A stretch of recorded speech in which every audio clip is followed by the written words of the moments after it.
educativo, 1990.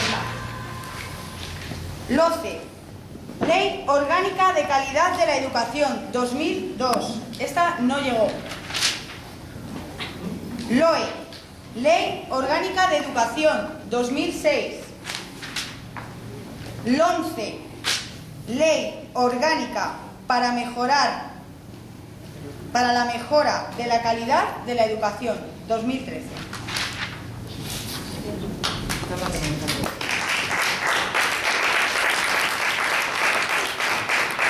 Bueno, buenas tardes a todos y a todas. Muchas gracias por haber asistir. Estas jornadas de hoy y mañana vamos a intentar abarcar y visualizar de manera global qué es la LOMCE, qué consecuencias tiene y qué podemos hacer desde cada uno de los distintos sectores de la comunidad. Tenemos una mesa en la que hay bastante información sobre boletines que la plataforma publica y bueno, libros de alguno de nuestros ponentes, entonces para que le echéis un vistazo en algún momento. También hay unos papeles continuos verdes que son unos papeles que invitan a la libertad de expresión. Por si en algún momento dado queréis escribir algo, lo que os produce la LOMCE o lo que os deja de producir, pues lo podéis poner ahí libremente. Y bueno, y ahora a continuación pues contamos con la colaboración de unas personas muy majas que nos van a venir a contar qué es la LOMCE desde los diferentes aspectos y especialidades en las que ellos se han desarrollado durante estos tiempos. Contamos con Paco Lara, que es maestro, ya está jubilado de maestro, pero sigue al pie del cañón. Él es de Vallecas, es miembro del movimiento cooperativo de la Escuela Popular, que es un movimiento de renovación pedagógica con la técnica del Freinet. Es escritor, escribe sobre educación, sociedad. Uno de sus libros es Autogestión en la escuela. También contamos con Alicia Alonso, que es profesora de educación infantil y miembro de la plataforma de 0 a 6 y miembro de Acción Educativa. También contamos con la colaboración de José Antonio Fernández Llama, que es director del Instituto de Educación Secundaria Beatriz Galindo de Madrid, que fue, ya no es, es exdirector, y Diego Plaza, que es director del equipo de orientación educativa y psicopedagógica de aquí del municipio de Colmenar Viejo. Entonces, pues os dejo con ellos y con ella y muchas gracias.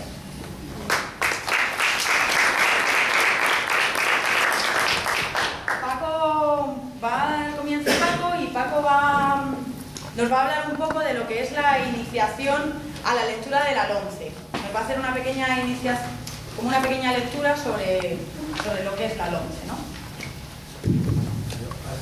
Buenas tardes.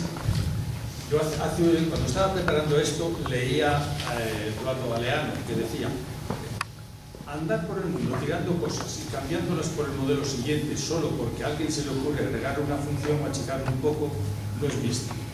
Bueno, pues tampoco. Sí.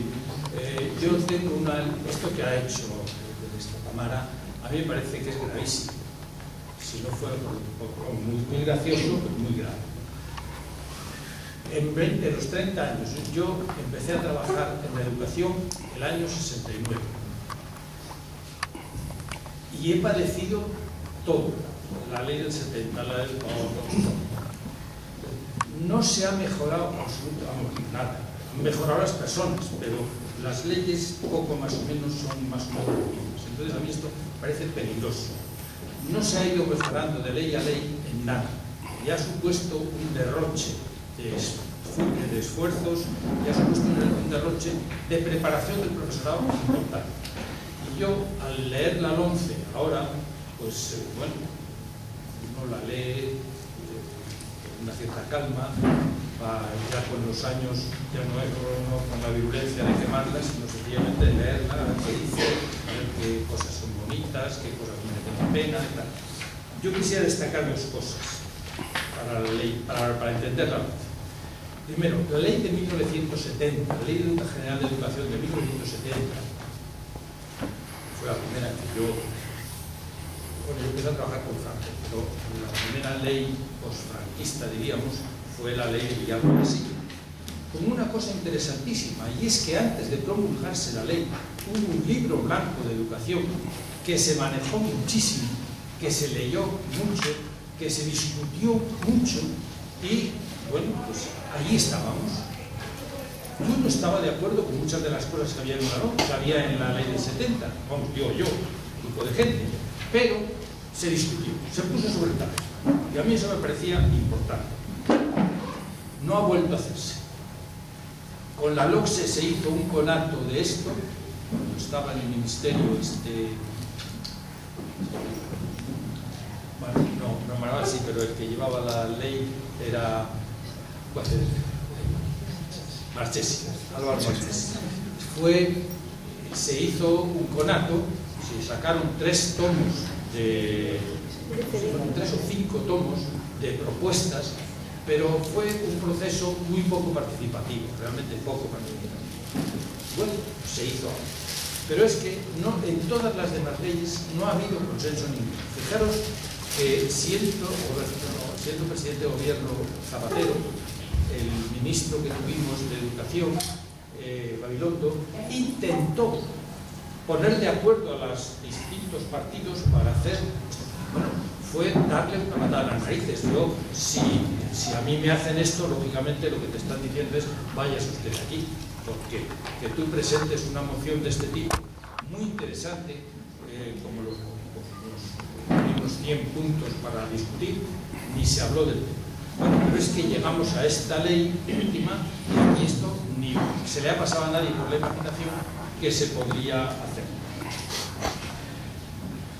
Siguiendo los años, en el año 89 se publica, se firma por el Estado español algo que es muy importante y que pasa absolutamente desapercibido, y es la Convención de los Derechos del Niño. La Convención de los Derechos del Niño está firmada por todos los países del mundo, menos por 2. Uno, Etiopía, que la hemos destrozado entre todos, y otro, Estados Unidos, que ha destrozado bastante a los demás. Y entonces, ¿por qué Estados Unidos no la firma? Porque la Convención dice que no se puede condenar a un menor de 16 años. Y en Estados Unidos no quieren pasar por ahí. Quieren poder condenar a personas que han cometido delitos como menores. No les pueden condenar a muerte, no les pueden ejecutar, pero sí condenar a muerte. Y esto, como lo dice la Convención, que no se puede hacer, no están de acuerdo en que esto sea así. Y son los 2 países únicos en el mundo que no la firman. En la Convención de los Derechos del Niño, una de las cosas más importantes que dice es que todos los países tienen, cuando hacen leyes, que tener en cuenta los derechos de los niños. Y, bueno, pues la experiencia que tenemos es que desde el año 89 para acá, esto no se ha tenido en cuenta. En ninguna ley,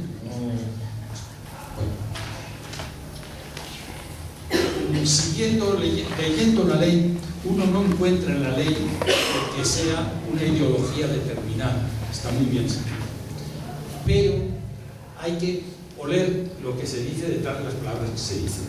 Y entonces, en ese sentido, yo es lo que he hecho, lo que he hecho ha sido leerme la ley despacio, ver las cosas que me parecen correctas, que no me parecen, pero bueno, son apreciaciones mías. Lo que sí me parece muy importante es a qué huele esto. Y os voy a dar una serie de aspectos que a mí me parecen importantes. En primero, no existe ningún estudio serio sobre aquello que dice la ley que va a trabajar, que es el fracaso escolar. Lo dice en varias ocasiones. No hay en España ningún estudio serio sobre el fracaso escolar. Es verdad que se ha hablado mucho en tertulias de televisión, en tertulias de radio, por gente, que los expertos de las tertulias de los sábados por la tarde, de la Antena Sexta, que es de broma, y la expertez de algunos de ellos, ¿no? Casi todos. Pero bueno, estos son los que han dicho que el fracaso escolar es tan alto, que tal. Nadie ha pensado en un estudio. Es decir, parece que en España no existen facultades de ciencias de la educación. parece que no existen y que no hay investigadores capaces de hacer algo. Y esto a mí me parece preocupante, el que no haya ninguno. Los pocos estudios que se han hecho son internos, no se conocen al público y están basados, ya digo, en estos aspectos. Por ejemplo, una de las cosas que se dice es la falta de autoridad de los profesores. Mire usted, no es verdad.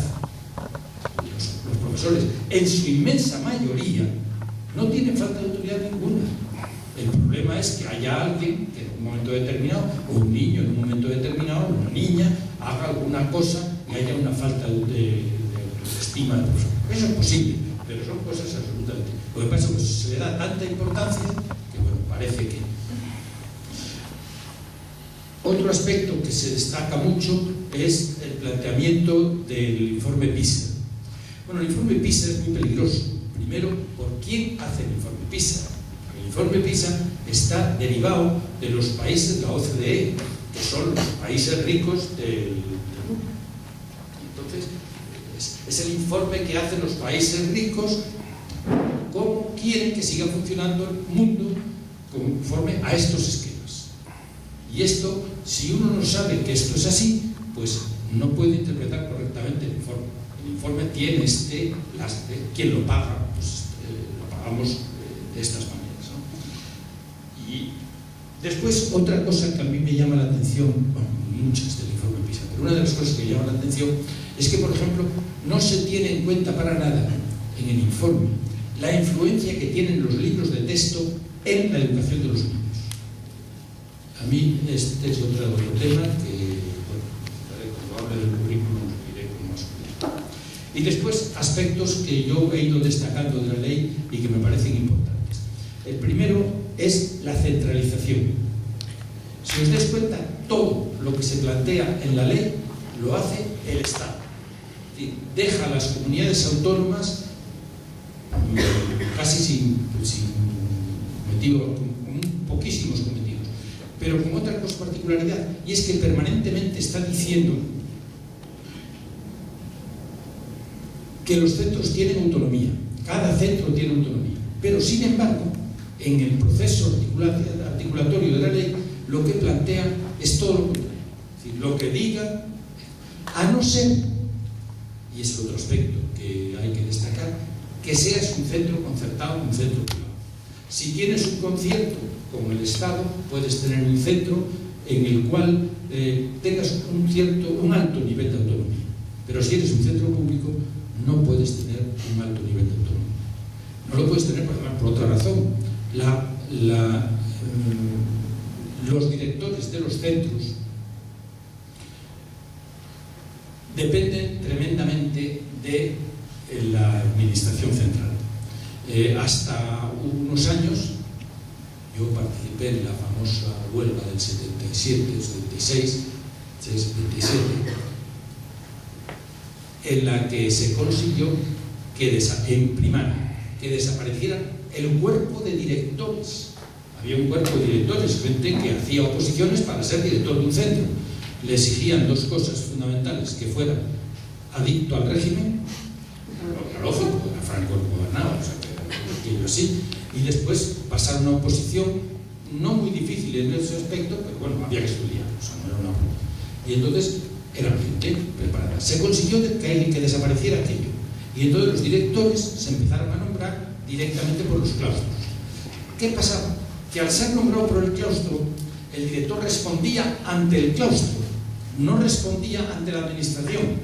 Bueno, esto, yo no digo quién tiene la culpa, pero esto ha ido cambiando, y en este momento se afirma rotundamente. La dirección de un centro depende fundamentalmente, o el director de un centro depende fundamentalmente de la administración central, la administración autonómica de la administración central, con una característica que es muy importante, y es que tiene sobresueldo. Yo os pondría un ejemplo que tenemos, yo he vivido durante años en el centro donde yo estuve de director, unos 15 o 20 años. El sobresueldo que cobraba el director, el jefe de estudios, el encargado de comedor o la encargada de comedor y la secretaria iban a una bolsa común que era de los profesores, de todos, porque entendíamos que todos estábamos comprometidos con la labor educativa del centro y que todos asumíamos responsabilidades en el centro. No digo que esto sea algo a hacer, digo que llegábamos hasta poder hacer esto. En este centro siguen haciendo. Lo siguen haciendo. Bueno, otro aspecto que me parece importante en la ley es lo que os decía de la privatización. Se está privatizando radicalmente la enseñanza. Esperanza Aguirre hizo una apuesta manifiesta por la privatización en Madrid, pero ahora se aplica a la ley a toda España.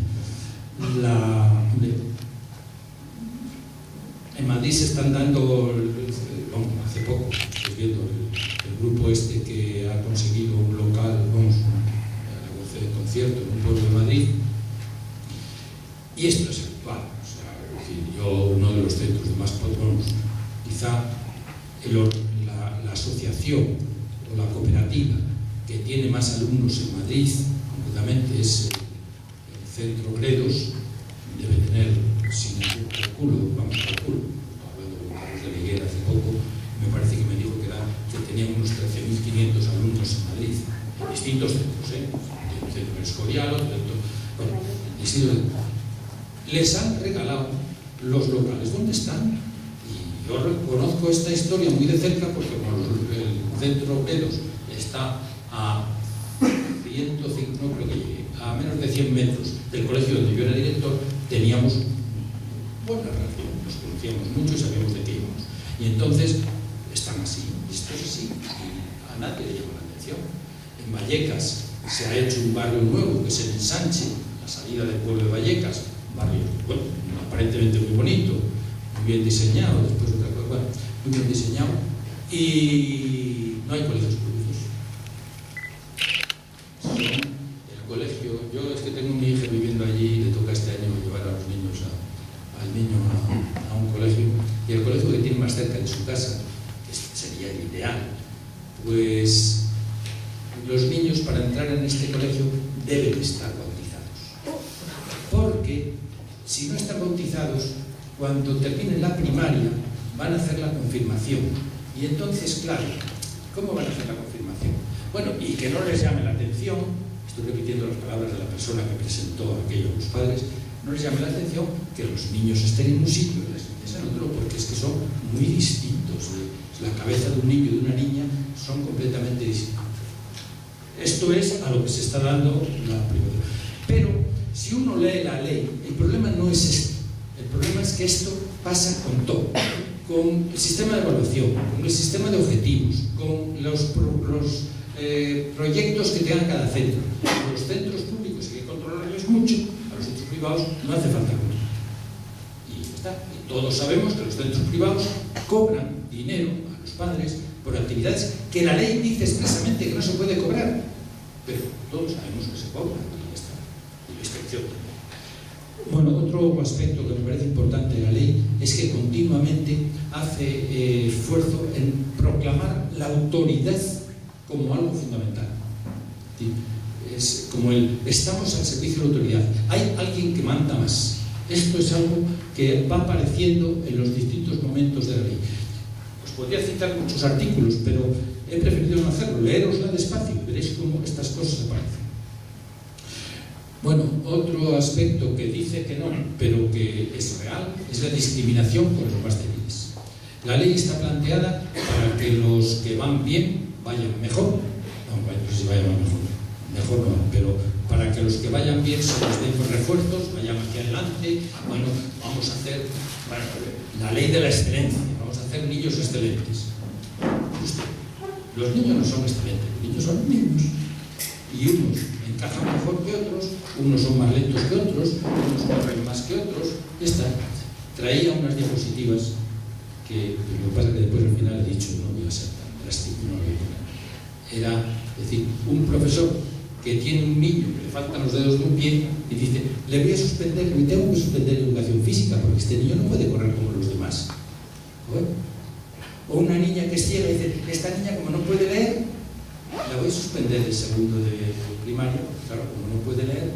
Cuando oye sí que sabe bien las cosas, pero como no lee, claro, pero es que esto, los niños son así. Los niños no son cosas más que así de raras como nosotros. Fijaros que no tiene importancia, pero es gravísimo. Nos han uniformado a la mitad de los niños del país, como si fueran monjas o frailes, como si fueran policías, como si fueran bomberos. Todos, yo hablando con algún, en este caso con el director de un centro religioso y tal, que a Paco, es que, ¿cómo puedes entender que todos los niños en clase estén con su camisa, estos las llevan gris, un chaleco, una camisa gris, los pantalones oscuros, un jersey morado, son todos iguales?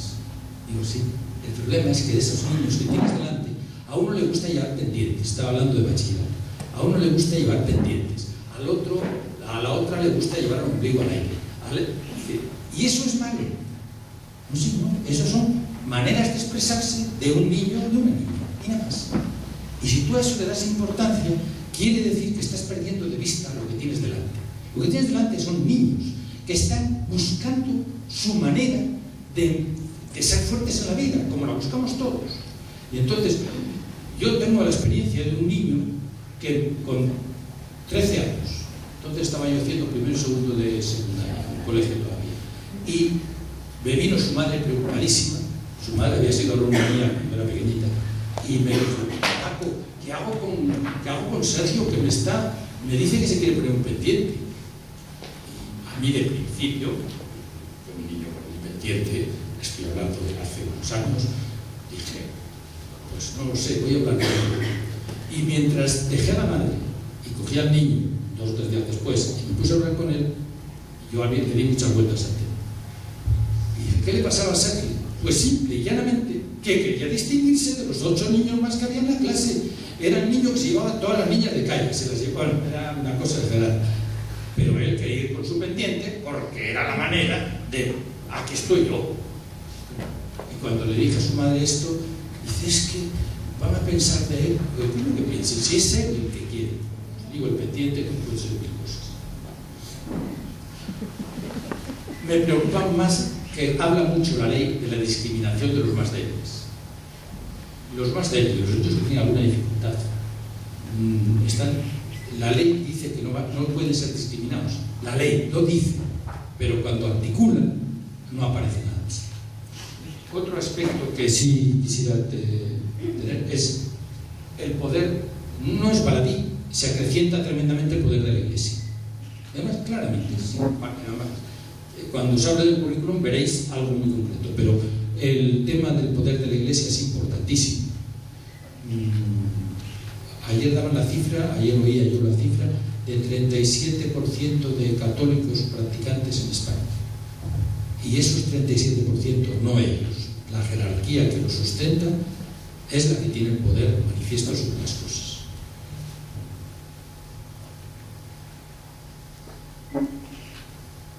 Y después habla también la ley, y lo cumple, que son el tema de la igualdad de oportunidades. De los niños no tienen igualdad de oportunidades. Los que hemos trabajado en la escuela pública durante años sabemos lo difícil que es para un niño con dificultades serias estar en la parrilla de salida. Les cuesta un esfuerzo descomunal.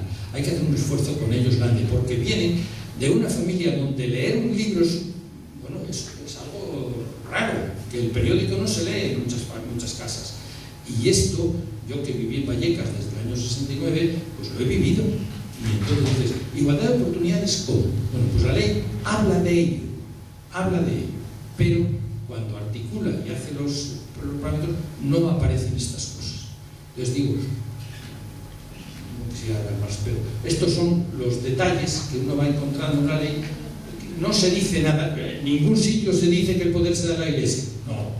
En ningún sitio se dice que se privatiza, no. No se dice, pero vas leyendo y vas encontrando que esto pasa. Entonces, por eso digo, ante la ley hay que leer lo que hay debajo.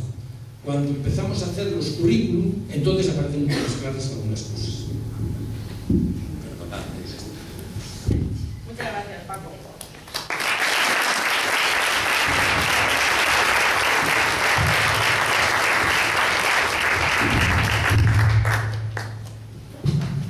Vale, Vale, pues continuamos con Alicia Alonso, que nos va a hablar de que la LOMCE sí que afecta a infantil.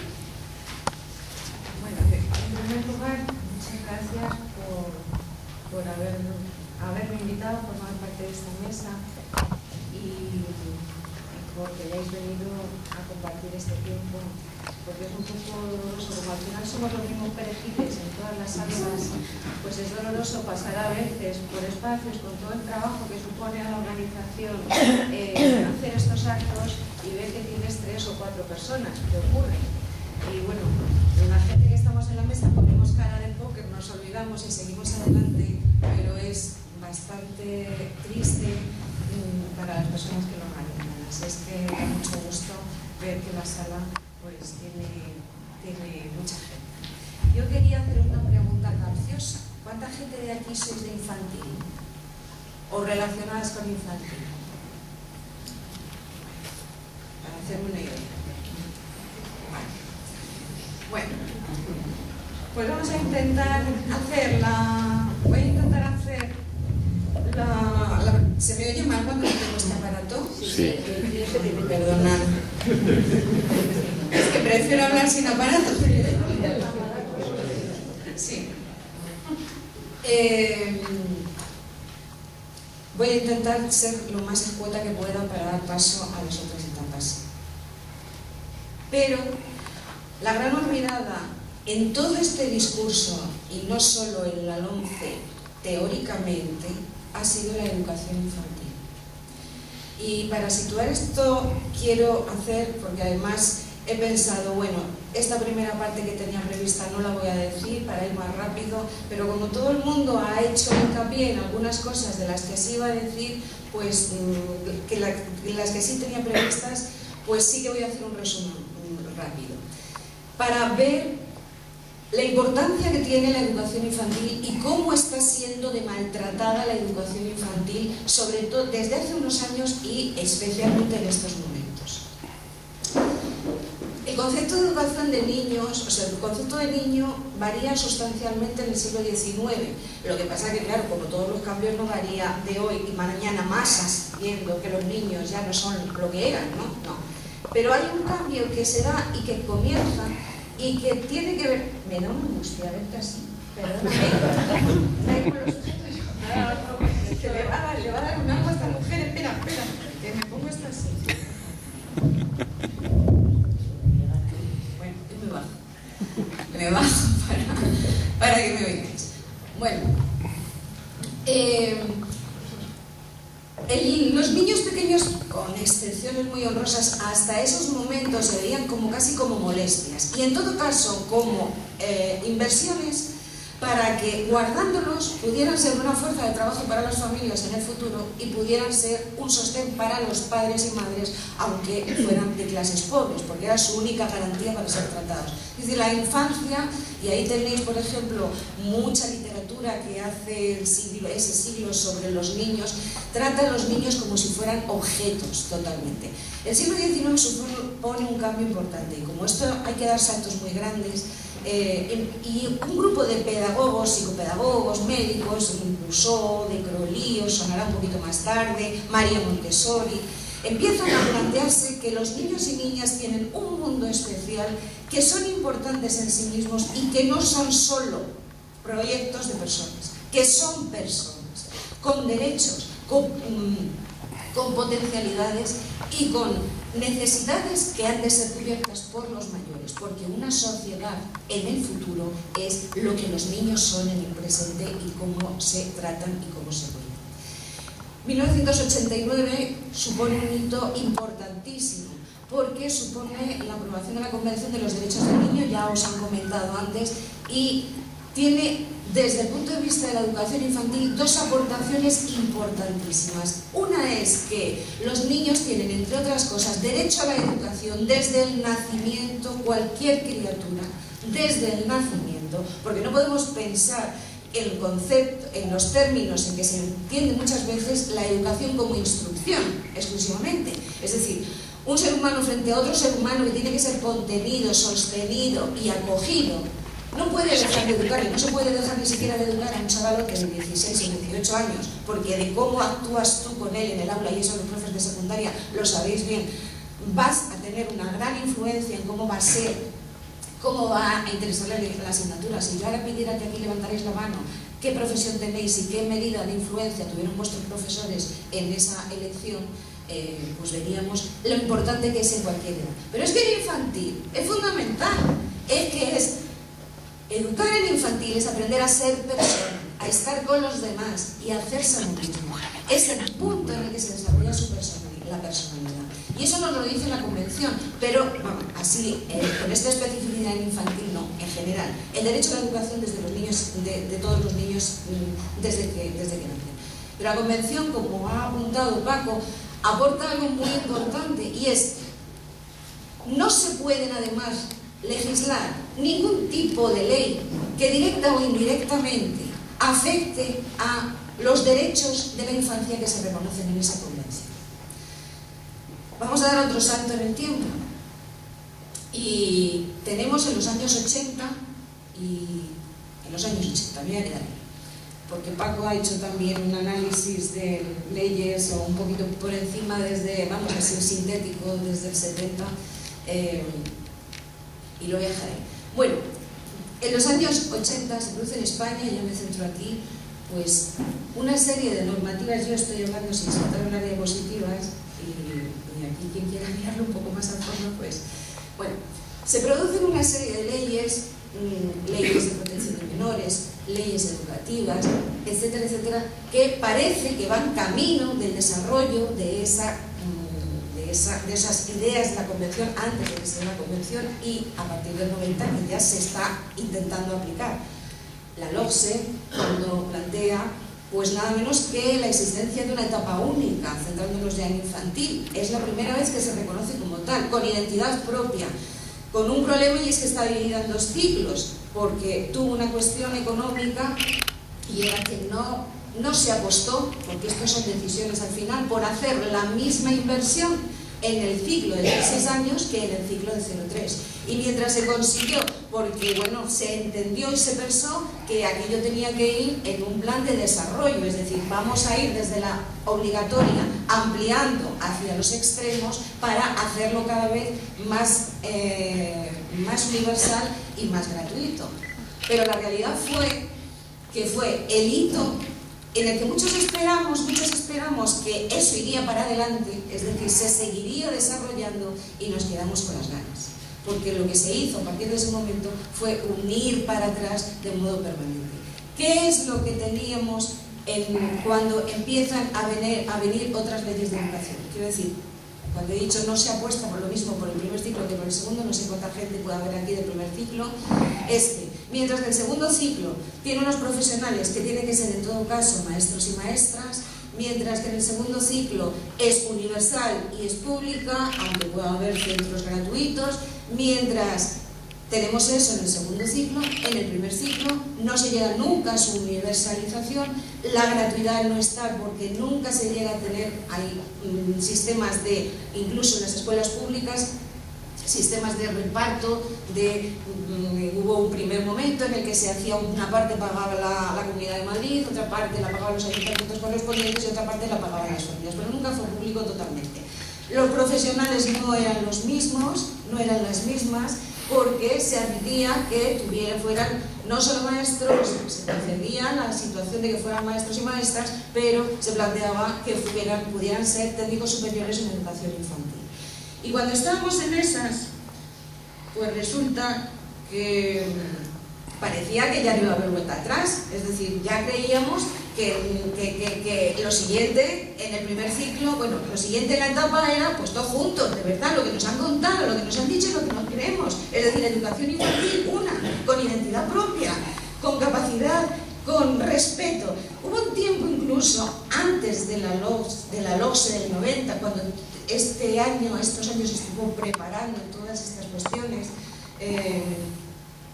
en lo que el primer ciclo de primaria recogió muchísimas de las aportaciones que había hecho infantil, Y se trabajaba en el primer ciclo de primaria como una continuidad absoluta con respecto a lo que se hacía en infantil, con centros de interés. Entonces se veía que igual como la novedad de las novedades, pero con centros de interés y con planteamientos muy semejantes. Bueno, pues esto fue para atrás de una manera absolutamente espeluznante. Aquí me voy a saltar una serie de cuestiones que probablemente voy a rescatar. Fue para atrás de una manera espeluznante, y a eso tenemos que añadir la situación. Para entender en qué situación está la educación infantil, tenemos que añadir la situación de la crisis que tenemos en estos momentos, que lleva ya unos años y que luego voy a intentar conjuntar para ver en qué medida afecta la situación actual a la educación infantil. ¿Qué han hecho las administraciones para responder a todas estas necesidades que firmaron, todos estos derechos que se firmaron, y cuál es la situación real de la infancia? Pues, aquí en los saltos me he saltado y es para que lo... Bueno, pues hemos llegado a aterrizar en estos momentos en que tenemos una ley que hay que explicar. Yo sí quisiera añadir a los aspectos que ha planteado Paco, aunque no nos hayamos conjuntado, parece que lo hemos hecho, porque cada vez que empecé a hablar de algunos aspectos, yo decía, madre, me lo pisan, pero no vamos a conjuntar muy bien. Esta es una ley atípica porque es una ley. Todas las leyes tienen preámbulo, que es donde dicen lo maravillosas que son y todo lo que quieren hacer, lo guays que son. Luego, un articulado en donde ya te van acotando. Y luego tienen unas disposiciones adicionales, finales, transitorias, etcétera, que ahí es donde dicen lo que dije, donde dije digo, ahora digo Diego. Es decir, que todas las leyes tienen su trampa, pero esta es tramposa especialmente, porque es una ley que dice que deroga las anteriores, pero se basa en la ley anterior, en la LOE. ¿Y qué hace con la LOE? Pues hace un preámbulo propio, específico, que es la caña en España, y tiene un único artículo. Tiene un único artículo, con 100 y pico apartados, en el que se dedica a destrozar los aspectos más progresistas de la ley de educación anterior, pero añade auténticas aberraciones y mantiene los aspectos más ambiguos de la ley anterior. Y la ley anterior tenía aspectos muy ambiguos. En la plataforma 06 no nos casamos con nadie, porque lo que queremos es defender la educación. Y si alguien lo dice mal desde un lugar o desde otro, lo que analizamos es qué se está diciendo mal, no quién lo dice mal. Porque lo que está mal, venga de donde venga. No está mejor cuando son mis amigos y peor cuando son mis enemigos. Entonces,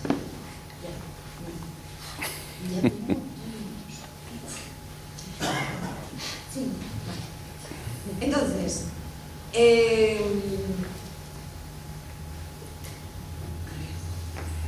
bueno, lo voy a resumir porque tengo que resumir mucho. ¿Qué es lo que mantiene Porque para entenderlo hay que ver qué es lo que se mantiene. ¿Qué es lo que se mantiene y que nos ha dañado profundamente en educación infantil? ¿Qué es lo que se mantiene en esta ley?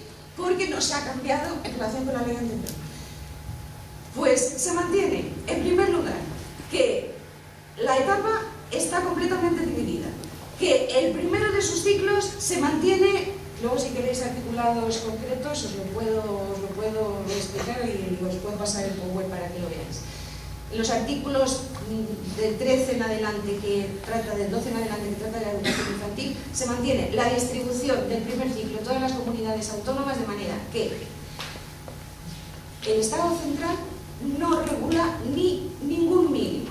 Eso ha hecho que en el paso desde la LOE, desde el 2006 hasta ahora, tengamos 17 con formas diferentes de regulación del primer ciclo, con unas diferencias bestiales. Teóricamente puede ser muy bueno, porque si yo dejo libertad a todos para que hagan lo que deseen, pues pueden hacerlo buenísimamente, bien, estupendamente, pero lo pueden hacer de remoquete, como se ha hecho en la Comunidad de Madrid, con todos los decretos que han regulado a la educación del primer ciclo.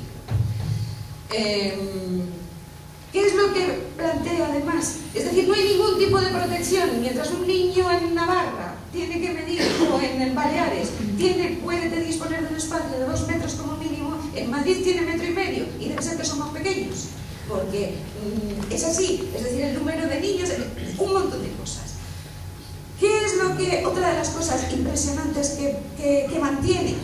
Es que hay una red atencional, ya no es la red pública-privada, que es bastante grave, es que hay una red atencional y una red, digamos, educativa, porque se plantea en el artículo 15.4, que se mantiene, y por tanto es el 11, se plantea que todos los centros que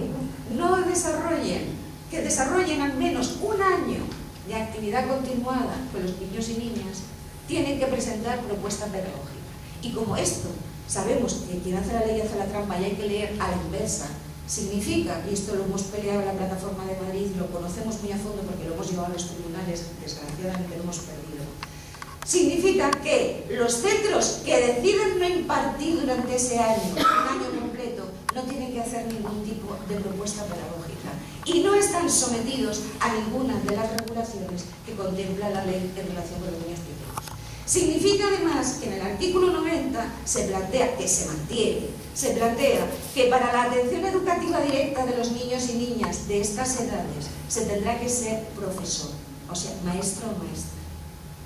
Pero dice que para la atención del resto de los tiempos, cada comunidad habilitará sus titulaciones. Y este aquí, una comunidad como la de Madrid, que en el año 80 hizo toda una regulación de titulaciones, obligando a profesionales que llevaban un montón de años en la educación a que se normativizaran, a que se prepararan y a que se sacaran una titulación, porque si no perdían su trabajo, todo eso se iba al garete, porque han vuelto a entrar no solo técnicos de superiores de educación infantil, que eso ya estaba contemplado, y madre mía, estaba por lo menos ahí, sino auxiliares, puericultoras, es decir, todo tipo de profesionales. Y esto es por tema económico, es decir, porque muchas veces hacen un trabajo muy superior o incluso tienen una titulación muy superior y se les contrata hasta como monitores de tiempo libre para estar con niños y niñas pequeños. Con unas ratios que nunca se contempló ni siquiera desde la LOGSI, es decir, y que seguimos arrastrando. Se habló de las ratios de primaria, de las ratios de niños de 6 a 12 años. Pero ¿qué tiene que ver una clase de 25 niños si vamos a suponernos que estamos en el máximo permitido de lo que antes había, que ahora tenemos más? ¿Qué tiene que ver una clase de 25 niños de 12 años con una clase de 25, de 28 y 29 de 3 años que entran en infantil con 3 años sin haber cumplido a veces los 3 años? Sin apoyos, como estamos trabajando en estos momentos y como llevamos tiempo trabajando. ¿Qué tiene que ver? Pues todo eso lo venimos heredando. ¿Qué es lo que añade la LOMCE? Y ya termino. Pues una cosa muy preocupante. Compartimos esta curiosa virtud o diferencia de que el 0,3 y la división, por tanto, de la etapa era para que lo llevaran las comunidades con la formación profesional básica, lo que ahora se llama formación profesional básica, los programas de formación profesional en la LOE, y eran las dos únicas etapas y niveles que podían estar en estas circunstancias, es decir, ser regulados autónomamente. La nueva ley de educación, además de mantener todo esto, además de que nos afecta todo lo que ha dicho Paco y lo que dirán nuestros compañeros, referido a, es decir, diferenciación de sexos, segregación, problemas de participación y de democracia escolar. Pero eso nos afecta porque estamos en la misma situación. Sobre instrucción de los currículum que se desarrollan en relación con los que desarrollan para el Estado lo que se desarrolla en las comunidades, porque además en Madrid llevábamos la palma. Tenemos un currículum infantil que dice que el criterio de evaluación es que los niños y niñas tengan que acentuar las palabras con 5 años. Con 5 años. O sea, es que, claro, es de locos. Entonces, todo eso nos ha afectado. Porque ya tenemos historia, sobre todo en Madrid, y nos sigue afectando. Y ahora lo único que vamos a hacer los de Madrid es exportar al resto del Estado lo que llevamos sufriendo un montón de tiempo. Porque se va a legalizar con el planteamiento de la LOMCE a todos los niveles. Pero, ¿qué nos afecta? Mirad, hay una cosa muy preocupante. Primero, se saca del sistema educativo al 0,3. Deja de estar en la estructura del sistema educativo, con lo cual la etapa se ha roto ya definitivamente y para siempre, mientras no hagamos algo, que mañana vais a hablar de esas cosas, qué cosas se pueden hacer. pero de momento por lo que hay, hoy queda de informarse, va a esto, ¿vale? Pero es que el 3.6 se convierte en una situación que es semejante a lo que antes teníamos con el 0.3. Es el único nivel educativo, junto con las artísticas, que les encanta este gobierno, ya lo dirán luego después los compañeros de primaria, lo que van a hacer con las artísticas en primaria. Las deportivas. Y la FP básica, que llaman ahora, lo que más les importa, pero pensad en lo que también fue diferente cuando os dije lo de la LOE, es decir, la FP básica y la educación infantil era la única que no tenía que tener ningunos mínimos. No es cuestión de centralización y no centralización, es que si se acuerdan que hay unos mínimos comunes para todo el Estado, pues mínimos comunes para todo el Estado, porque si no, ¿qué pasa? Que nosotros somos menos. Bien, pues es al único nivel al que se le ha permitido mantener el 65%, es decir, el Estado respecto al currículum, por eso no hay implantación en relación con la educación infantil, respecto al currículum, es el único nivel que tiene el 65% de los conocimientos planteados por el Estado para las comunidades de la misma lengua que la oficial y el 55% para aquellos que tienen diferente lengua.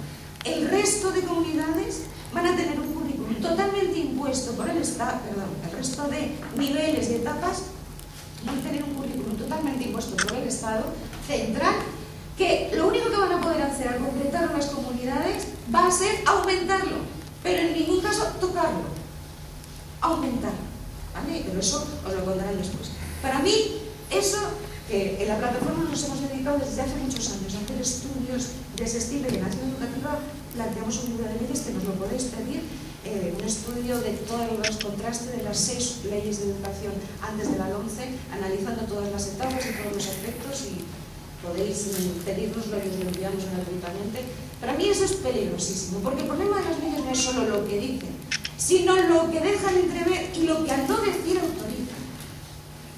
Están planteando con ello que la educación infantil, que en la estructura y el organigrama que se planteó cuando se inició la 11, no se ponía con otro color diferente al del resto a 3.6, porque el 0.3 ya estaba desenganchado por debajo completamente, va a seguir los pasos del 0.3, y si no, a tiempo. En Valencia y Levante, o sea, en general en Levante, se han cerrado más de 200 aulas de educación infantil. En la Comunidad de Madrid se están cerrando aulas de educación infantil. No sé, en muchos colegios se están reduciendo, mientras que se le está dando posibilidades a la privada de que asuma. Eso tiene una lectura. Las pruebas que se hicieron el año pasado de 5 años en educación infantil en la Comunidad de Madrid, y que los movimientos y las contestaciones generales que hubo dieron lugar a la posibilidad de que este año no se vayan a hacer, tienen una lectura, porque nos afecta en el tema de las pruebas, nos afecta el tema de la discriminación, nos afecta todo lo que le afecta al resto, más de lo que es específico nuestro. Es decir, la educación infantil, esos niños que no nacen con todo, pero sí nacen, es decir, nacen con las neuronas, pero el cableado desde los descubrimientos neuropsicológicos de los últimos tiempos lo tienen que construir, y eso depende del ambiente en el que están, de la forma en que son tratados, del estrés que tienen en su entorno, de las posibilidades de investigación, de acción y todo lo demás. Y eso, esta ley no lo contempla en sus desarrollos tampoco, y la sociedad se está olvidando de la educación infantil. En el 2020 va a haber 190.000 defunciones por encima de nacimientos. Significa que vamos a llegar a esa situación de película en que en un tiempo se dijo que había que rescatar al único niño del mundo porque ya no nacían niños, con todo lo que supone para las familias, de la dificultad de tener hijos en este momento, de la falta de políticas parentales y las enormes dificultades de las familias en crisis, que en este momento son muchísimo más machacadas. Hay un 160 más de paro comparativamente en las familias con niños pequeños que en el resto de la población, porque son las que tienen menos experiencia laboral, las que tienen empleos más precarios, las que están metidas en pisos y en gastos, las que tienen más necesidades, etc. Tenemos un 26,2% de pobreza infantil. Eso es una salvajada. Eso es una salvajada. y las administraciones se pasan las convenciones por el forro de la mano. Y esta ley nos ignora, nos machaca y nos ataca. Lo que pedimos es que el resto de la comunidad educativa no piense que no existimos, que existimos y nos están destruyendo. Pero nosotros fuimos primero, lo advertimos en 2008, que iban a ir los demás después. En 2008 estuvimos muy solos en la educación infantil, cuando protestamos contra los decretos. A pesar de eso nos hemos sumado a las mareas, a la marea verde. Estamos en ello, pero advertimos de que es importante que nos tengáis en cuenta, porque la educación infantil es fundamental para el desarrollo de la sociedad y está siendo machacada. Y siento muchísimo el agradecimiento.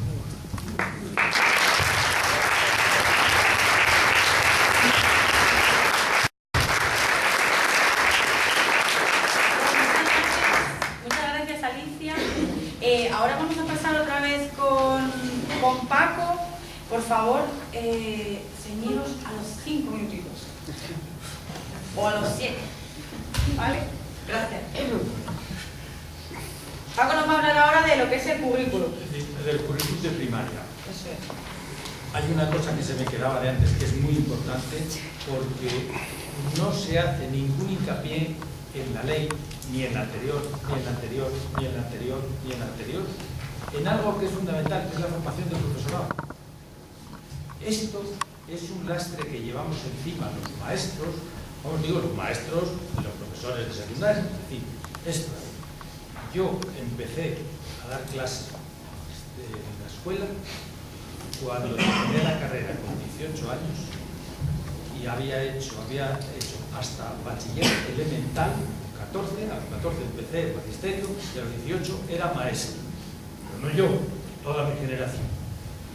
No tiene importancia, hombre, alguna tiene. Bueno, digo esto porque no hay ninguna ley de las que todas estas maravillosas leyes de educación, ninguna en la que se plantea el tema de la formación del profesorado de una manera seria y puestos a decir. Hombre, lo que se hizo con el tema de los máster aquellos de formación de profesorado para profesores de secundaria, como reírse de uno era poco. Pero eso no es el currículum. El currículum de primaria se publica a primeros, me parece que salió en el BOE del 1 de marzo de este año. El currículum en general, no el de la Comunidad de Madrid, ¿no? El currículum, bueno, tiene varias cosas que yo destacaría, que me parece importante. Una es, se rompe los ciclos de primero, segundo y tercer ciclo, y en vez de ser ciclo de 2 años, es año por año. Parece una tontería. Bueno, no es ninguna tontería. El ciclo, a lo mejor estaba se desarrollaba mal, pero la función que tenían los ciclos, primer ciclo, segundo, tercero, era que la maduración de un niño no se puede pensar en un año para todos igual, sino que la maduración va haciéndose paulatinamente. Y hay niños que les cuesta más y niños que les cuesta menos. Y entonces era muy importante. Habría que haberlo trabajado más, pero bueno, así se quedó y bueno, esto radicalmente desaparece. Porque detrás de esto hay muchas cosas, que es lo importante y es bueno, otro aspecto que yo destaco también es la asignatura de cono. Hoy le preguntaba yo a uno de mis nietos, oye, ¿eso de cono qué es? No, es conocimiento del medio. ¿Y conocimiento del medio qué es? La mala leche la llevo una pintada, ¿no? Es muy curioso porque cuando se puso la asignatura de conocimiento del medio, la idea no era lo que se ha hecho. La idea era que el niño aprendiera a vivenciar desde su cercanía. ¿Sí? Bueno, salimos del patio del colegio, tenemos un entorno donde hay una calle, en el colegio que hay al lado del mío, los niños han hecho algo muy curioso, han cogido un semáforo y han medido el tiempo que tarda el semáforo abierto para peatones y el tiempo que tarda el semáforo abierto para coches. Y han descubierto que para peatones son 17 segundos y para coches son 1 minuto y medio.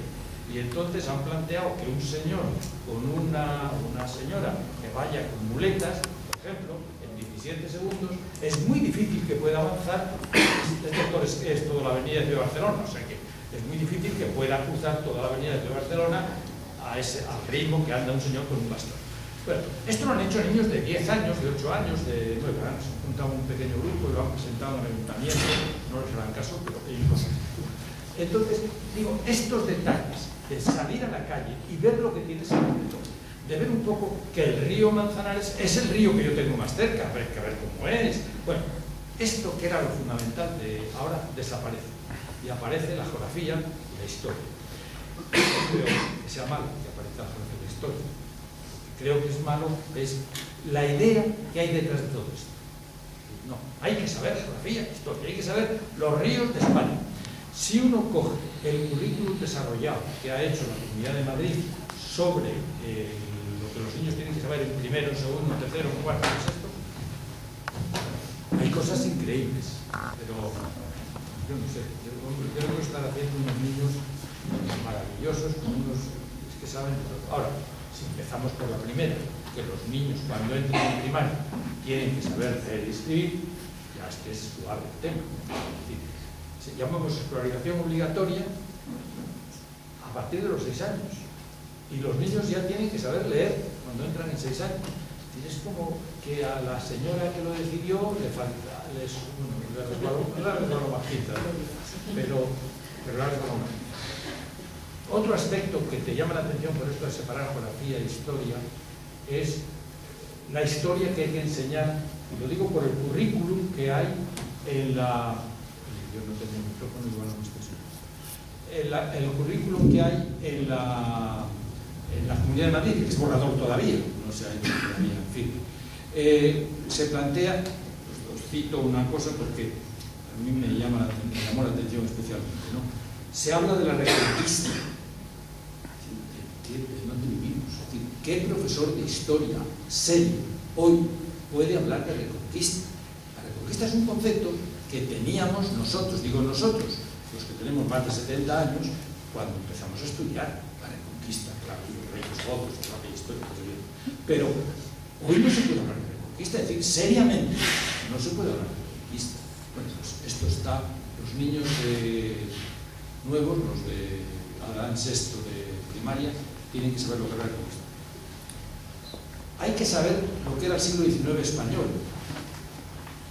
Cortes de Cádiz, Alfonso XI, Alfonso XII, la República Española, la sublevación de Franco, no la sublevación, no, el gobierno de Franco.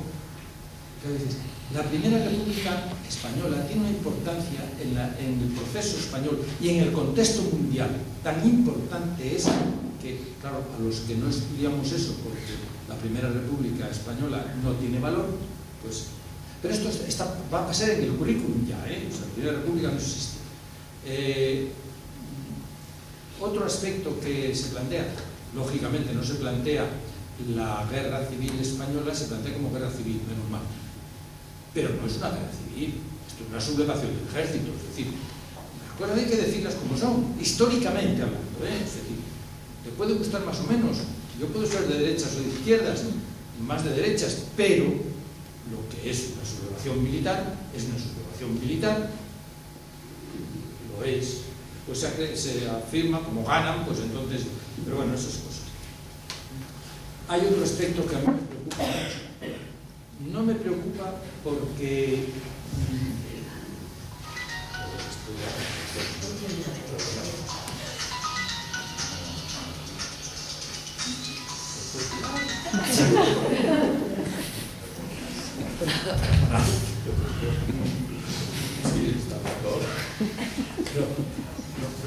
mira, yo digo que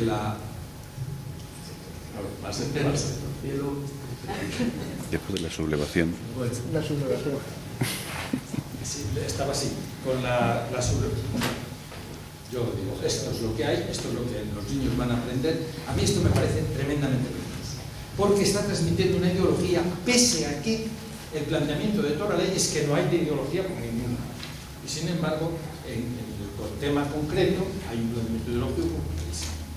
Ya digo, yo puedo estar de acuerdo con muchas cosas. Otro aspecto que los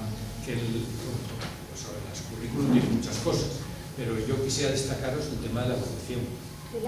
De la evaluación. ¿Cómo se plantean las evaluaciones? Se dice todo, yo lo he captado en 3 o 4 sitios distintos, se dice que los profesores, maestros, no podrán preparar las pruebas, o sea, dedicarse a preparar las pruebas. Se están haciendo hoy. Hoy ha habido el examen de sexto, de los niños de sexto. En la inmensa muchísimos colegios, esta prueba se ha estado preparando. No sirve para nada. O sea, la nota que den en esta prueba no sirve para nada. Y sin embargo, los maestros, maestras, se han dedicado a prepararla en muchos centros. ¿Me vas a decir a mí que cuando sirva para algo los maestros no van a dedicarse a preparar la prueba? Hombre, por favor, es una presión tal que las familias van a presionar sobre los maestros para que lo preparen. Claro, va a ser significativo. Entonces, lo que os decía antes es que en el texto aparecen los niños un montón de veces y las niñas no aparecen. Yo escribí un libro ahí que está ahí, que lo titulo Las niñas y los niños también están indignados. Cuando puse el título, para mí era fundamental que las primeras fueran las niñas, porque son las que tienen que estar más indignadas. Pero era fundamental. Esto en la ley parece que no tiene importancia, pero es mucho de importancia, porque genera maneras de pensar. Y esto en el currículum, bueno, yo os recomendaría que leyerais, bueno, hay otra cosa, porque decía de las artísticas, es gravísimo. Se le da hora y media a la religión, tanto como a la educación física, y a la religión católica, cuidado, no es a la religión católica, y no se le da, bueno, los niños que cantan. El canto es una cosa muy interesante, pero la danza, el teatro, es decir, es que los que hemos estado dando clases, ya has visto cómo funcionan los críos, cuando les pones teatro, hombre, por favor, ¿de qué estamos? Parece que quien ha hecho el currículum no ha visto un niño en su vida. ¿No? De verdad, lo digo con dolor, porque, claro, no es que me duela, a mí ya me da igual la enseñanza, pero es que me duele porque los niños siguen estando ahí y los niños van a sufrir esta historia y entonces es muy grave. Yo no quiero entreteneros más, que después preguntáis porque tengo un montón de cosas. Muchas gracias.